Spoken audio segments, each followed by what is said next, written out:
Salve, rapa, começando mais um outro bike check da bike do Gustavo. Salve. E tá com essa Gils, quadrão aí, FRS, quadro top pra caralho esse aqui, mano. Aí tá um guidão Canon dele, uma mesinha Gils, caixa de direção é um Gils, o freio é o MT200, né? É. Freio MT200 traseiro, também. Aí o banco WG. Os pedal, um tá de plástico e outro de ferro. Aí o pé de vela Shimano. Aí aqui cano Shimano Turn. Catraca Shimano também.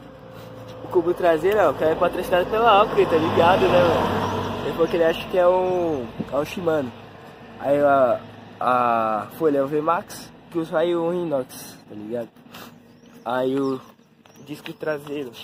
Sabe qual que é o disco traseiro, mano? Não sei não, eu acho que mano. Esse daqui, ó. Ou é um bengal, se pá. Acho que é bengal, é bengal. Esse é o bengal, né? Esse aqui é o dianteiro, mano. Você também não sabe qual que é a marca? Bengal também. Bengal também? Suspensões Pioneer 300. E é isso aí, ó. Os pneuzinhos. Qual que é esse daqui, mano? Kenda? 195, né? 95. É isso aí, mano. Deixa o like, comenta e compartilha. Bike do monstro. Bicho domina, hein, mano.